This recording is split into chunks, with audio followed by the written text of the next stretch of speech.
You're listening to Fucks Given, the one where we talk about first dates. Oh, I literally cannot wait to talk about this. We have been asking our audience from Instagram your worst dates, funniest stories. And it's that some of the results. All right, back at school. Some of the responses have been so good. So amazing! I can't wait to tell you. Oh, before we start, I'm Reed, because we always forget to do this. Florence. And we get our voices mixed up all the time. We're in an article, what was it? The Daily Star, talking about sex work, and OnlyFans. Got us totally mixed up. Which I guess, it's not the end of the world. We both basically have the same mind when it comes to sex work. So, very, very true.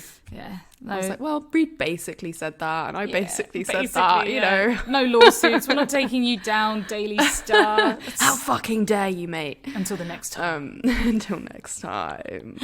How have you been, though, Reed? You've just been away for 2 weeks. Yeah, buddy. I've been away. It's been 4 holidays in one.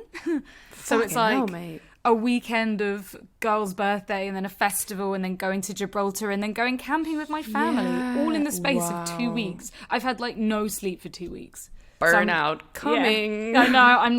I'm going to speak to my therapist because I can't stop. I don't want to stop. Literally, the idea of sitting down and chilling now is freaking me out. I'm if I sit down, I won't be able to get back up again. So I'm I've got to constantly keep going. And then, of course, my physical body just can't handle it. But my mind and my body feel so good doing this much stuff. So I just don't know whether it's a good thing or not. I don't know. I don't know. I would rest. I would make sure that you rest. Oh. That's what Dr. Florence is. Thanks, Dr. Florence. I'll put a prescribing. Prescription for rest. I appreciate that. I don't know. I don't fucking know. We'll see. Yeah. Maybe this is it. Maybe I'm happy, healthy, and maybe you're just able to do all this shit. Maybe you can just function now at this high level, which would be amazing. I would be fucking shocked if I can. I'm expecting tonsillitis or something to creep up. Shoulder pain, broken foot. Something else has got to come. Surely something's gonna happen. It's really funny. I was re-listening to our last week's episode, and at the end of it, I was we were saying how it's gonna be no fucks given because I'm not gonna be fucking anyone, and I'm not gonna be dating, and I'm not interested in all of that stuff. And then I was ill for a week. Yeah, I stuck in bed. Bless you. Yeah, stuck in bed for a whole week. And guess what happened? Because I said that I got back on field just to change up my profile to let the relationship go. Yeah. Well, has it been popping off? It's been fucking popping off, and I was just so bored being in bed for a whole week, so I just started talking to people, and then obviously people want to meet you. And you're I'm sick, especially because Dr. Reed says don't do 2 festivals one after each other. That's your prescription. That's my prescription. Yeah, I'm never doing that again. Yeah, brutal. I probably will do that again. Yeah, definitely. You have to. It's the law. Yeah. What? You have to. The law of life. So I'm getting, so this is why kind of we are on the topic of first dates. Oh yeah, because I'm gearing up to start going on some first dates. Oh, exciting. I don't know if I'm ready to start dating at all, but at the same time, I don't want to be masturbating over my ex anymore. Yeah, fuck that shit, man. I need some new fucking material. That fantasy's got to die immediately. Shit. So frustrating, but really exciting. And it's do you think you'll ever be ready? Is anyone ever ready? Because time is time is so relative, and it's so down to time is fucking precious. Yeah, time is precious. I don't want to pass up any opportunities. Philosophical moment. From Dr. Florence, time is precious. I kind of do want to be laid. I do want to get laid. I think I've got to that point where it'd be actually, if someone ate me out, I would be A-okay with that. That would feel quite nice. It would feel quite nice. A dick inside me, yummy. Yeah, nice. I want that for you, especially because the last 2 years has been pretty fucking rocky for your vagina, I want it to have some, good... happy, stable, committed fun. Dick. Yeah, committed dick. Get that fucking commit. This is actually my problem though now, is that when you start dating again, especially when you just come out of a relationship, it's kind of like, okay, what vibe am I looking for? Am I looking for casual sex? Am I like straight into like hunting for the committed dick? Hunting. Like There's so much pressure. I don't want to be, obviously I don't want to be hunting. I think my vibe is go into situations in a casual manner, Yes. but always be open to things evolving. But you know what I get really scared of is meeting people that are going to be the same as my ex. I don't want to end up in a situation again where someone like loves all the stuff about being in a relationship, but at the end of the day, they're like, I don't want an actual relationship. And I'll be in the same fucking situation again, and I'll be so angry. No, you don't need that. No one needs that heartbreak. It's just like, psych! Psych!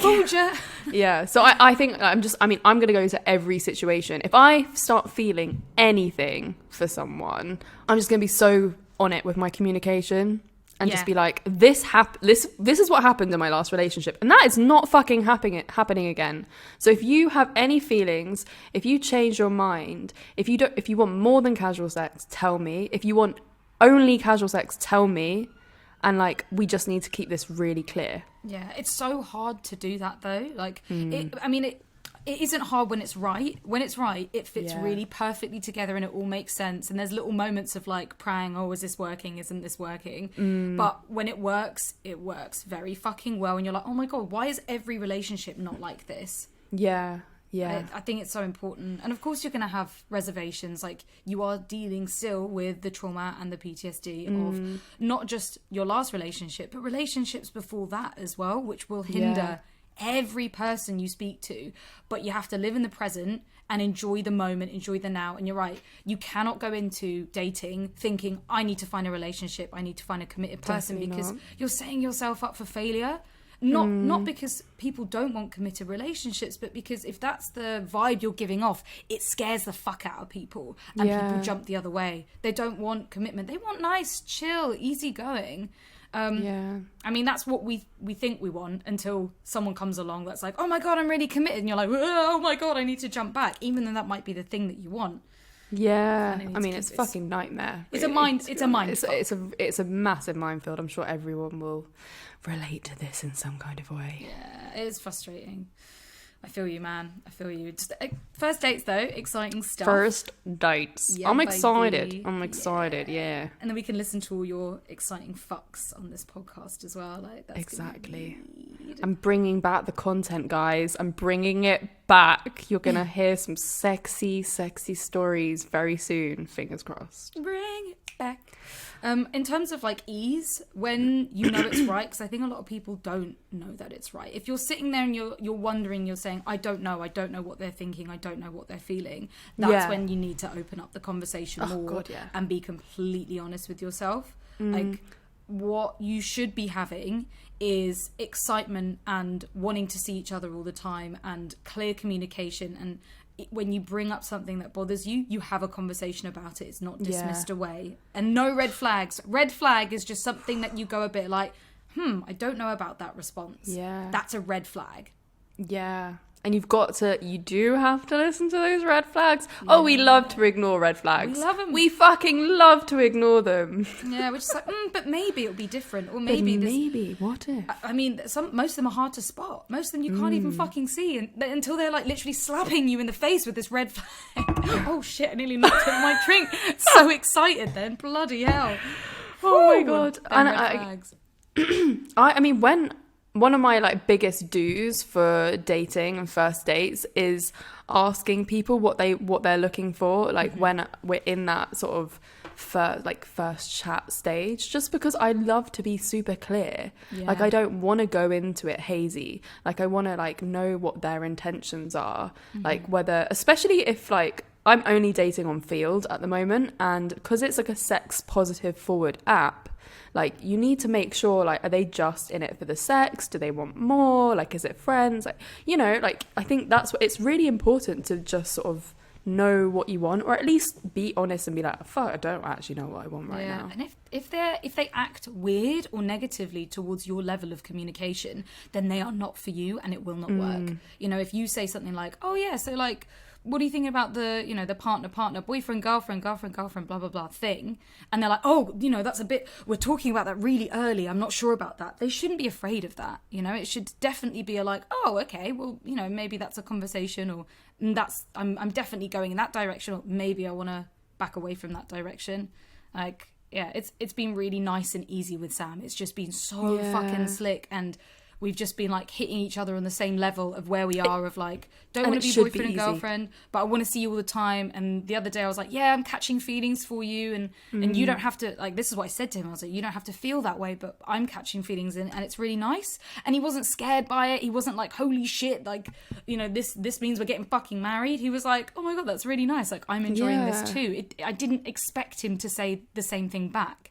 And it feels right. It's really nice. And that's what it's supposed to fucking be like. Game playing is not the way. Like, I know that people like, I just feel like that is when relationships are going to go bad, is when it starts with game playing. Because you're actually, by game playing, emotionally manipulating someone and getting into their head. Like, and it's the whole like, people like wanting what they can't have, and like the chase and like all of that. And it's just like, well, if that's how a relationship starts, I do not want it. No, and I don't think any of my successful relationships have started like that. Any of them. The games like fuck with you and make you think you're falling in love with somebody because, you know, what you can't have makes you want it more. Yeah. But if they're not there for you, if they're not responding back to you, if they're not going back on those dates or seeing you regularly as you want, they are not the right person, and you need to cut them the fuck out for your safety, for your future happiness. It fills you with like insecurities about yourself and like just knocks your confidence. Like, you just both need to go in it and be like, hey, this is me,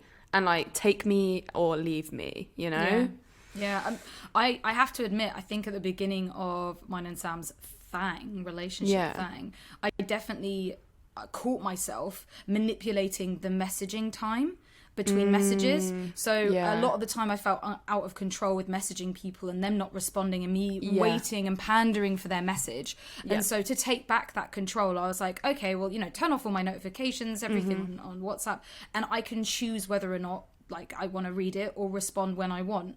And that's a positive thing, but also that can be quite manipulative in making them think that you're waiting like hours and hours to respond when you actually just want to respond right away. I still don't really know how I feel about that. I don't know how I feel about that either, because I've definitely done that in the past. I did that, I think, the beginning of my like 4.5 year relationship when we started dating.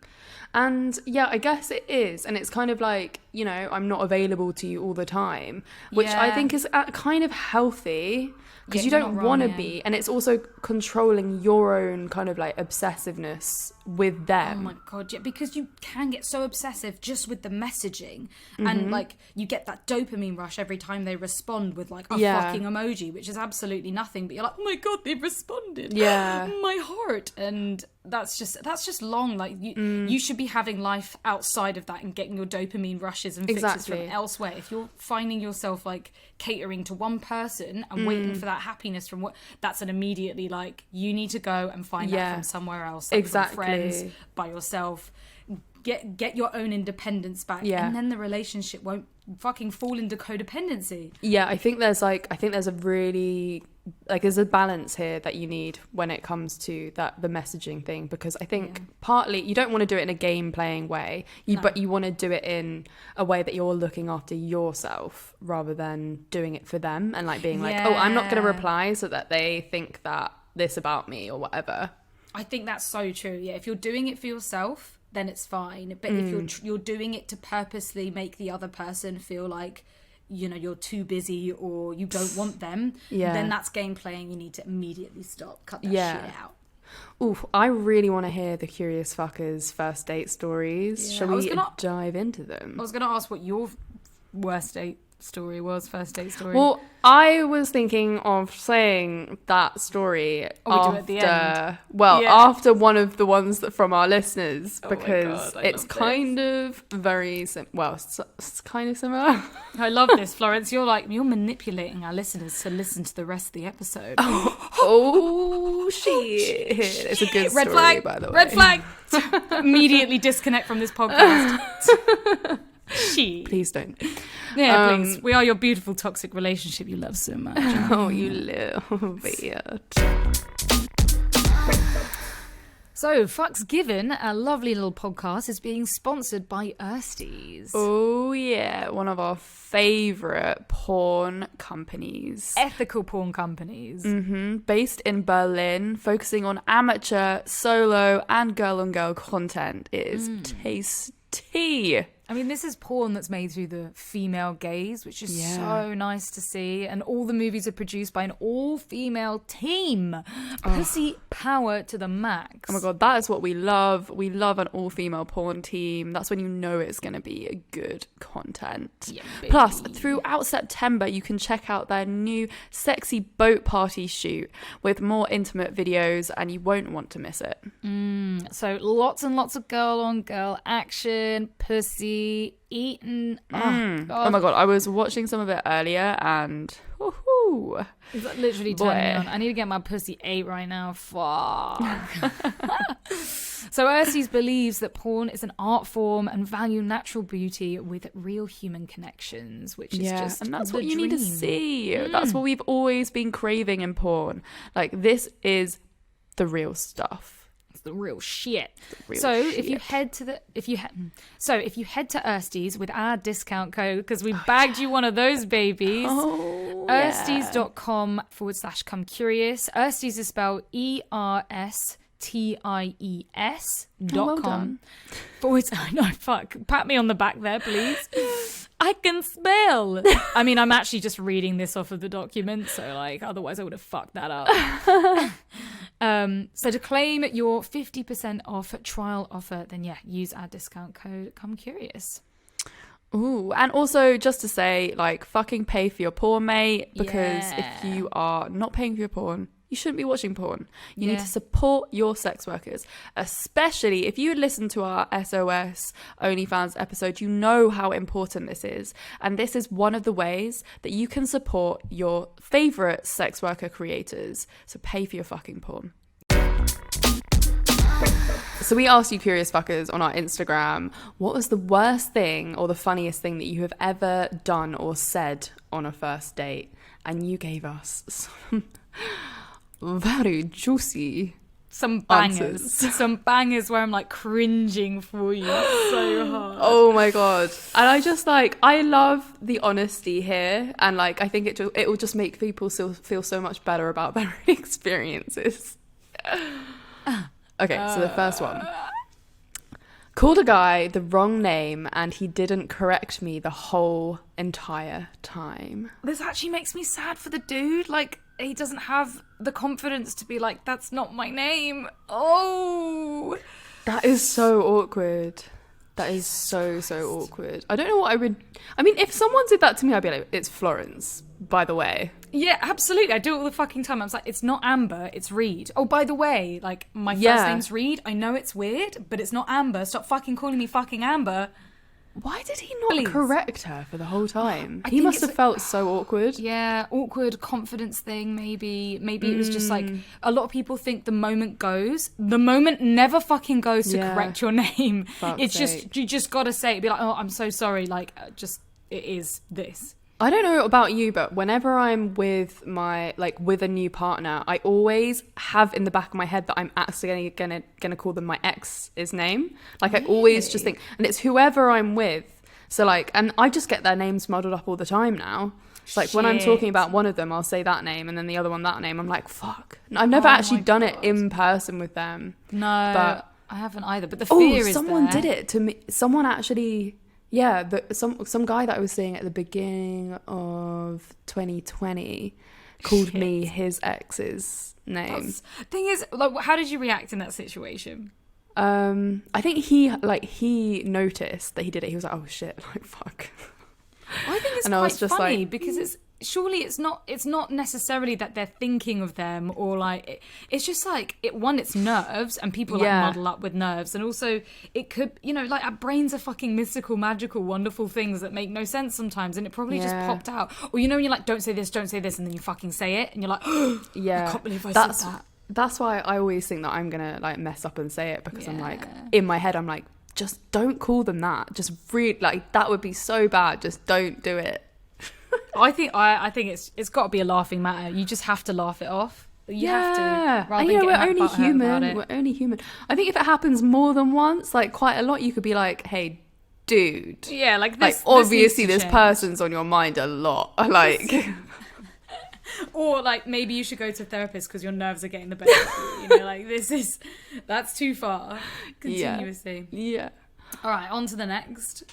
I orgasmed on the way home from our first date without even being touched. Fuck off. Oh my God, I love dream. this one The so dream. much. Like, what the actual fuck? I How? don't know where they were. Were they on a bus? Were they on public in transport? Like, a taxi back home? were they fingering or- themselves, or was it like completely like that he didn't touch you? Did you touch yourself? It's like an energy orgasm. Oh my God, I'm so into this. It must have been such a turn on. Like, so mentally turning you on. I mean, that first date must have been so fucking good. Like, imagine. Maybe. Like, that, I mean, that is something to aspire to. That is fucking amazing. Oh my I don't know how I'd feel. Like, how would you feel if you, like, accidentally orgasmed without, like, meaning to? I think I'd be really excited. I'd be like, Florence! Yeah, I just had a cum! I had a cum. I just had a cum! On a first date. On a first Without date. even being touched. Well, I mean, that would be a fucking miracle for me because it takes me like an hour to come.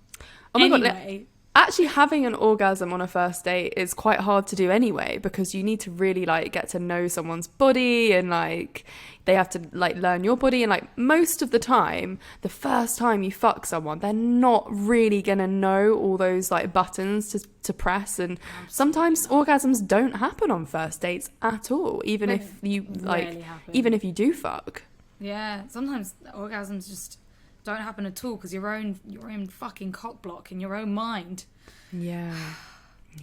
I nearly came last night from oral, but Did you? I cock blocked myself. Yeah, I just had like that instant thought, and it was so close, and I wanted to cry. Oh and my literally, God, I fucking hate Sam that. being an absolute champ, like holding the fort down there. I was just like, you're a legend, and I'm so sorry I can't come.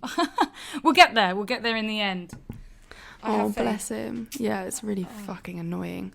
I remember that happened to me when me and my ex hadn't seen each other for like a while, like maybe 2 weeks, and like he had this whole plan like that he was gonna like come over and then go down on me like straight away. And like because we hadn't seen each other for 2 weeks, I think I just needed like a little bit of like like us time to like get into the comfortability. And because I was kind of like, I was like kind of like I had that like first date nervousness, because like obviously we just make each other feel like nervous, and I was excited, but oh my God, he went down on me for like 45 minutes, I swear. And like I was just like, this feels so good, but I'm not gonna come. Like I just couldn't. You're like stuck on the edge, and you're like, I want to stay here because it feels so amazing, but like I do want to be able to come. Like and the thing is, it's not like they're doing anything wrong. A lot of the time, not it's like, at all. It's just like it's like a minds that literally get in the way. It's a the mind fuzz, thing. It's the defocus. As soon as I was thinking like, oh my God, right there, like I'm going to come, and I was like, if I say that though, it's going to throw me off, and then I threw my fucking self off anyway. I always think about that, like that moment, because people like to be told that you're gonna come, that you're gonna come. But I'm like, if I say something, I'm not gonna fucking come, or like my orgasm isn't gonna be as good because I've like had to think about something basically. Yeah. I wanted to say so like, up. keep doing that right there, but I couldn't. I was like, if I say something, I'm gonna lose it. Even like just like keep going, like, just anything. Like, please any small thing. Oh my God, it's fucking brutal. It's a nightmare. And I think you're right. Like most people need, and foreplay doesn't just start with like pussying. Foreplay is like the moment you see each other, the moment you're in the same room, the kissing, the touching, the nice compliments, the words, the little flirts. Like that is foreplay, especially for most women's minds. Like they need that to feel comfortable. And so when if you just go in straight like licking them out, out, it's just like having sex, you know, like you need almost like an even bigger foreplay to, especially because the vagina is so much more responsive when it's all swollen and engorged with all like the hot sexy blood and like fucking like juices, and that's when I'm like, oh my god, I could come instantly. I think that's like kind of like the fantasy, isn't it? Like I think that's the thing like he had in his head, that he was just gonna like do it and it's gonna be really hot, like because it was like straight away. But like in reality, like it would have been really cool if we like made out for like 30 minutes before 15. I love a good makeout. But anyway, so the next one is, so the worst thing that someone's ever said on a date was, my ex used to say that, like in response to something that they said. Talking about exes, like what do you think on a first date?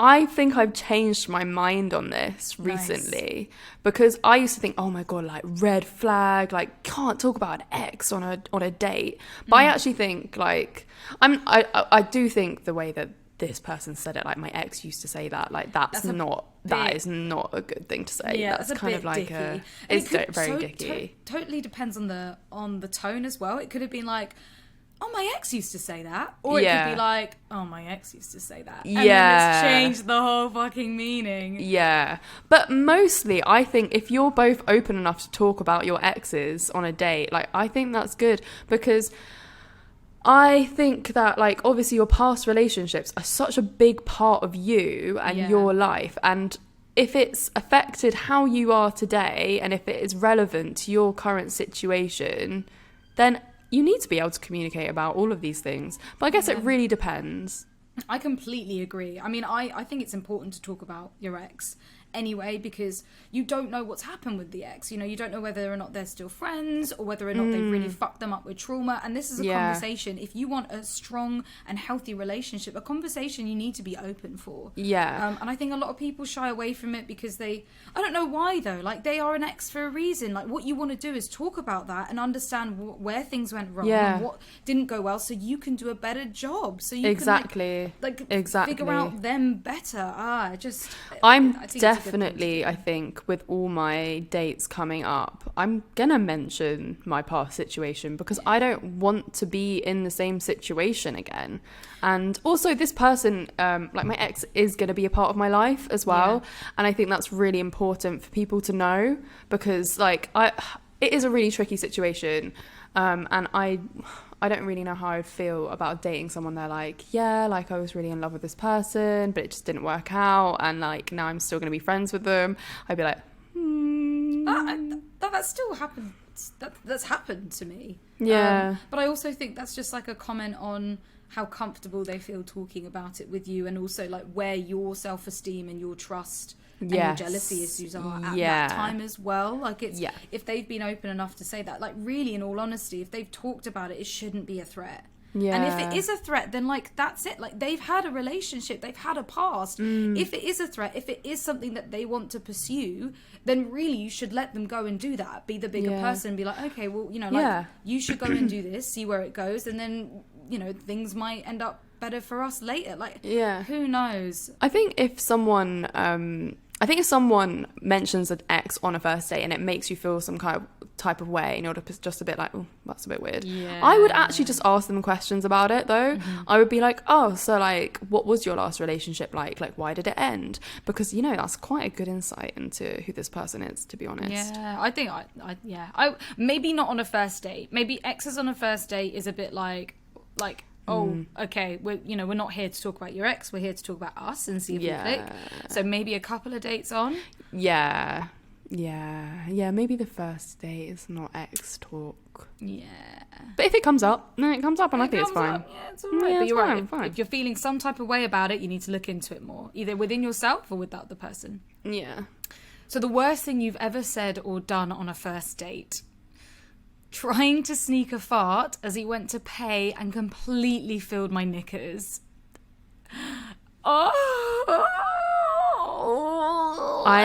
Actually, like, when I read this, I was just like, oh my God. It's the fucking language they've used. Like, they could have been like, oh, like, I sharted. But no, it's the fact they went completely filled my knickers. No, I love the word.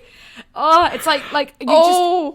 But what You just can what feel- the fuck would you do? Like, feel it. You'd have to tell them. You'd have to be like, I need to go to the toilet. You'd have to say something. Surely you could not hide something like that unless you're wearing a dress or a skirt and you go to the bathroom and You'd tidy have to yourself get up and and throw like away your knickers. do the poo shuffle. Like how would you get to the toilet without like, oh, where were they? Please say they weren't in a public Were you wearing place. tight jeans? Like, I need more information on this story. Oh my god, yeah, and this is the one. This is the one that made me remember something that I've hid deep dark down in my bank of memories about one time when I was in Austin, Texas, and I'd met someone on Tinder. Oh my god. And I was just on my way to meet them in a club, and I was with my friend. We were drinking some Four Locos. Oh, dear and if Lord. anyone knows what Four Loco is, you will know why this story. It's illegal in a lot of places. It's illegal. And also you drink one can and you're fucked. You're Absolutely. like fucked. It's like caffeine and alcohol Yeah, I and swear it's like like this one can is like the equivalent to a bottle of wine. yeah. And like so when I was traveling, this is really bad. I was traveling with my friend and we had so little money traveling that what we did was we either spent money on alcohol in the day or food. So we didn't really eat properly and then we'd just drink really like, oh, it was so bad.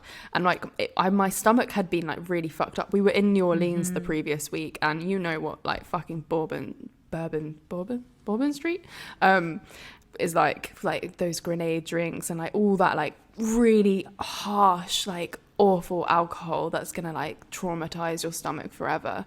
And so yeah, my stomach was not in a good place drinking Four Loko. We were on our way to meet this guy in the club, and I suddenly was like, I really need to go to the toilet. Like my stomach started like twisting and like turning. I was like, what are we gonna I was like, my friend was like, oh, you know, like we'll just have to find a toilet somewhere. There was no toilets. We were like downtown Austin or something, and like there was actually nowhere to go. God. I got to a point and I was like to my friend, I was like, I'm gonna shit myself. Like I'm actually gonna shit myself. So I like ran and like hid in this like little car park, and I was in like a dress and tights. Oh, and the tights. I fucking shat myself. And I had to like, I was in this like car park, and like the worst thing is that I looked across the other side of the road and there was a bar. No. So I could have run into the bar and like into the toilet. I don't know if I would have actually made it. It could have been a lot worse. It could have been a lot worse. Yeah. But oh my god, to this day, like I then realized, so I took off the tights and like I was like, what the fuck do I do? And like my friend like went to get like loads of tissue from like the bar that we didn't see before, and then I noticed that there was a CCTV camera in the car park, and I was just like, oh my fucking god. And I left my tights there because I was like, what the fuck, I couldn't just walk around with shitty tights. So obviously I had to, this was like a first date, and I had to cancel it. I was just like, hey, yeah, I wasn't feeling too well, so actually heading home now. Oh my god, what a response. And he was unbelievable. I can't remember what his response was, but it was probably just like, fuck you. Yeah, your CCTV video is probably floating around the internet somewhere. I like after that moment was like, I can never go back to Austin, Texas ever again in my life, because I'm gonna be a fucking meme or something. Like it's like one of those things that will be on like Reddit somewhere. Oh my god, we've all been there. We've all shat ourselves, and if you haven't shat yourself, then you haven't lived. I was so embarrassed like for ages about that story, because I was just like, I can't believe that happened to me. And then I started Googling it and like saw it had happened to so many people, and I was like, oh, it happens to everyone basically. Everyone, yeah. Fuck. It is. Oh, that is awful though. Like shitting yourself is not okay. I feel I actually think that might be one of the worst first date stories, apart from the fact that at least he wasn't there. Yeah, that is true. At least you had time to cancel, or like, I don't know. Stood him up basically because I shat myself. There's silver linings to this somewhere, I'm sure. Yeah. He's gonna. I wonder if he knows who I am now and like is listening to this and being like, oh, that's why she didn't turn up. Oh my god. Okay, so the next one is someone said that they were in love with them on their first date. Oh, no. I need more context for this. Was it like an accident, or were you actually in love with them and it just like came out on the first date? Like, or was like, I need to know more. I guess you could like fully like think that you're in love with someone like before you meet them, like because I'm like in love with like Jake Gyllenhaal and like Ryan Gosling and. I had this debate recently about love. Like, how can you? A lot of people say that's not love, that's infatuation.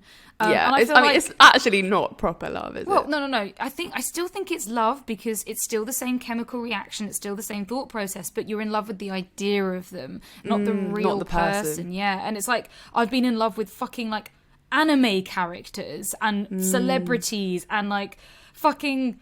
Like not make believe like Harry Potter, Draco, like Pennywise, shit like that. It's ridiculous. I mean, actually, that's a lie. I've been in love with Professor Snape for sure, sure, like obsessively in love. Rest in peace. Yeah, as well as Bakura from Yu-Gi-Oh, if anyone knows that. I had his pictures all up on my wall and I cried myself to sleep at night because I wasn't anime. I was could never fit into the fully world. In love with Harry Potter. Fully, right? Fully. I had a Harry Potter duvet cover that had his face on my pillow that I kissed like before I went to sleep. I had like little stickers all by my bed, like his face everywhere. I used to write in my diary, Mr. and Mrs. Radcliffe. I die. I was definitely more of a Professor Snape. Oh my god, I went as far to go and see Equus just to see his him penis, naked. Right? And no joke, me and my mum were like driving up to London and I got into the car with some binoculars. And my mum was just like, Florence, you cannot take those into the theatre. And I was like, but what if we're really far back? Oh my god, that's such a G move. Binoculars as well, I'm fucking dead. It would have been really awkward if we did have binoculars because we were quite near the front. Oh, why not? Still, I would have got the best fucking close the detail shot, mate. I was not disappointed in what I saw that day. No, I've heard so many nice things about Daniel Radcliffe. Like that, apparently he's just genuinely a really fucking nice dude. Yeah. And, like everything I would read. So fuck him. Oh my, absolutely ravage him. Boyfriend material. He's like so stunning as well. Like, oh my days. Also, I would like there's a lot of fan fiction went on during those years of. Oh, just everyone, just so fit. I think everyone had a crush on someone in Harry Potter. But like, is it a crush or is it love? Ooh. I think it was love. I think it's so subjective. Like, love is the thing that science still can't really figure out, and it's so down to the individual. All boys have fancied Hermione, all of them. Yeah, most. Well, I don't know. Fancy is a strong word. I think that she was a sex object for a lot of people. But I don't know about, like, a lot of people didn't like Hermione. Yeah, absolutely. They all, we've just done the same to Harry Potter.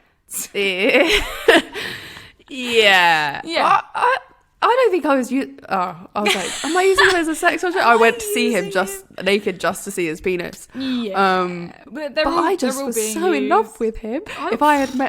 My mum got me a signed autograph of him for that birthday as well, and I was oh my god, Mama if Florence. only I had met him after Equus, I'd been like, I liked what I saw. Please take me back to your room, I beg. I was 15. Yeah. Oh dear lord, yeah, that's fuck me. Imagine. Daily Mirror, Daily Star, got you. Oh my god. But no, talking about in love with them, I've actually done this. My very first boyfriend, I was in love with for 2 years. He was 2 years above me in school.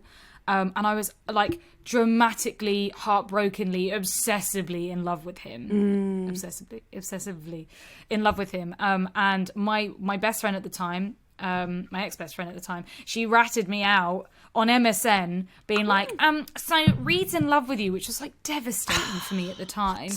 And I was, like I did everything for this fucking guy. I was like upset. I like tried to get a job at the same place he worked at. I joined a marching band because he was in a marching band. I tried to like, honestly, it was just like, it was just ridiculous. And so I remember the first time we kissed. It wasn't a first date because I wasn't old enough really. I was like 17 maybe, 16, 17. That's old enough to have a first date. You'd think. You would think, but no. Like, it was a very toxic relationship. Oh. It was meet in the dead of night. My first boyfriend was when I was 15. Yeah, fair enough. I mean, we went on dates afterwards. I went on a date when I was 13 to Pizza Hut. To Pizza Hut. He was very, very cute. He was smaller than me. You know when like you're at that age where like the boys are like still like a lot smaller and the girls have started growing more? You know how I feel about this conversation, Florence, about boys and height? I'm not saying it's a bad thing. I went on a date with him. Yeah, true. How long did that last though? Was it one date and then you broke his little heart? Specify no, I did not break his heart. I did not break his heart. We sat on the hill together at lunchtime at school. That's cute. Yeah. Cute. I don't really remember dates. I don't think I went on dates for ages. But yeah, first time I met up with this dude, he was like in my sixth form, we know each other well, and then like we were kissing each other in the dark. And it was like, and a police car stopped as well because it looked really dodgy. Because I was like pushing him up against a wall. Oh shit! Yeah, that's quite dramatic. Yeah, it was dramatic. Now he's a police officer. Oh wow, that was really funny. Yeah, I wonder if that was like, the moment that inspired him. Yes, like that moment where I feared for my life. I'm never going to be scared again because I'm going to be the policeman. My worst date story was earlier this year, actually. And I've spoken about him before on the podcast because I was like, we had a video call date and I was a bit unsure, but I really just wanted to get laid. So I was just like, you know what, I'll just go over there, get fucked and leave.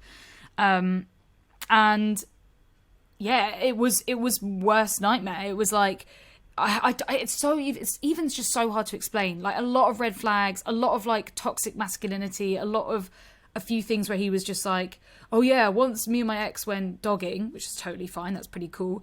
But then a guy was standing near us too long, so I went over and punched him, you know, like, and I was just like, what? Like, why are you proud that you went over and punched this dude? Like I was just like, what? And then, so the worst part was that he said the N-word during the date. That was like just after we fucked as well. And I was like, and I confronted him about it, like afterwards when he said he wanted to see me again, when I thought I was fucking clear that I didn't want to see him. Yeah. And I was like, no, man, like we're clearly on different levels. Like I also don't want to see somebody that's so happily to say the N-word so flippantly. And he was like, no, I didn't say that. And I was like, yes, you fucking did. You said it at this point, and you said it like you were mouthing some lyrics and he was white, right? Yeah, and he was fucking white. Yeah, he was maybe saying a quote in a film. He was saying it wasn't like direct, but he was just like that was his excuse. It's still not okay to say, like, even if it's quoted, just say the N-word. Like if you're gonna like just say the N-word. Yeah, not like actually say it, you know, just actually say what we just said, you know. Yeah. It just, and that was like a bit, and I left so early to the point where he was shocked that I left early and called me when I was running down the road, like trying to get away. Running. I'm like, no, come back, it's only 8:30. And I was like, yeah, sorry, I have to go. Like, I'm leaving. This is awful. It's always really hard though in like those situations, like to actually leave because you're like, fuck, I don't want to be here. But then like how, especially if you're like a people pleaser, and so many of us are. And it's so hard to actually be like, I'm gonna hurt this person's feelings. But you just have to do it for yourself. You have to go. Yeah, it's not about people pleasing. I think it was literally like, safety. Oh, okay, well, thanks for that. I hope you don't get offended, but I'm gonna go now. Yeah. It was literally that, and I was like, well, thanks for everything. You've been great. Blah blah blah. Like, I'm gonna leave. Just.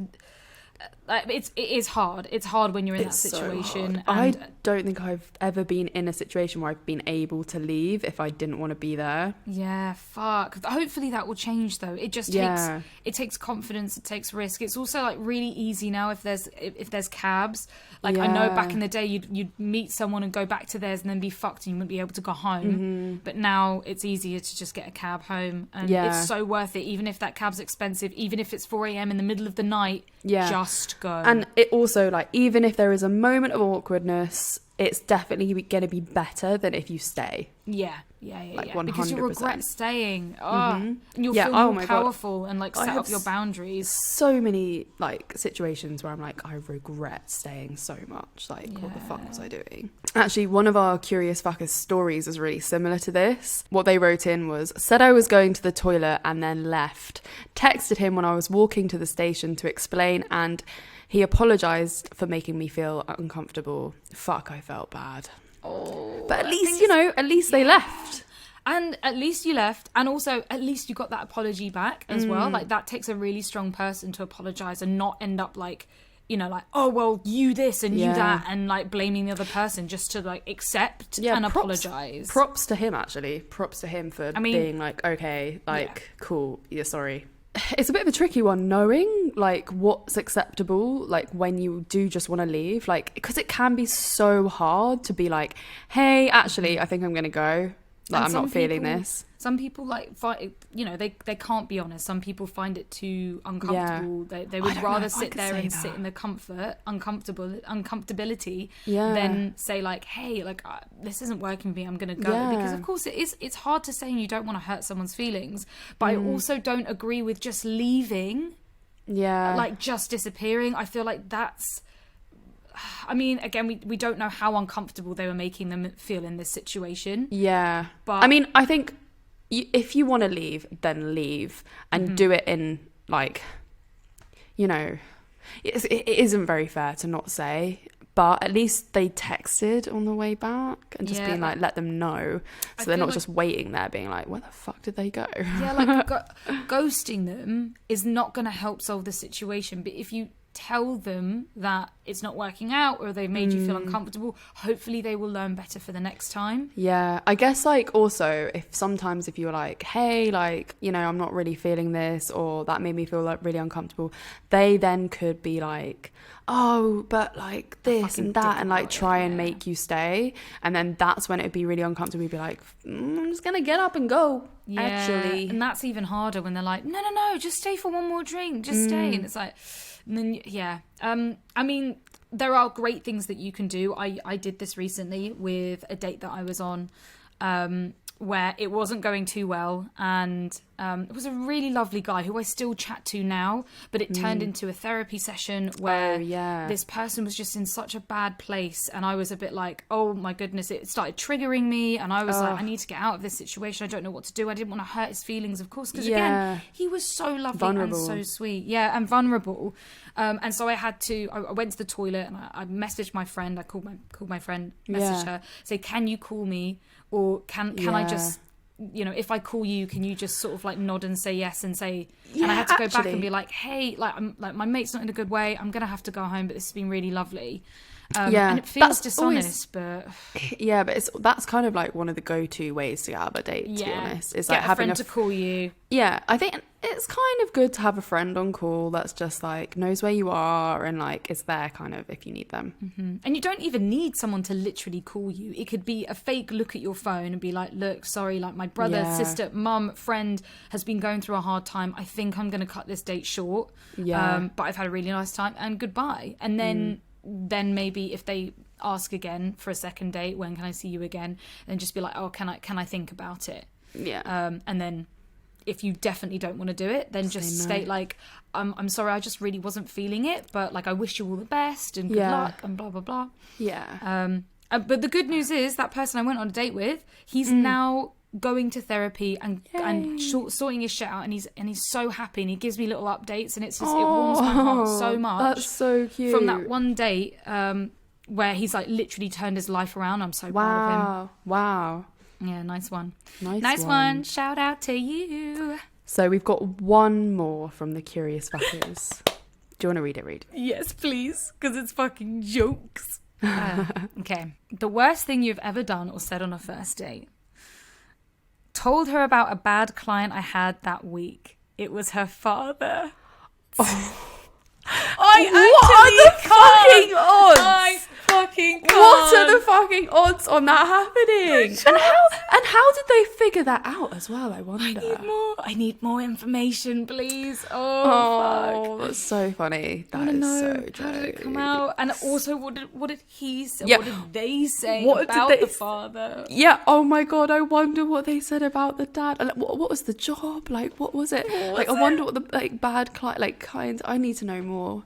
I really need to know more. That small world shit is like fascinating. What is it? 6 degrees? weird, Is that isn't what? it? Is that what it's called? The Yeah. term, the expression?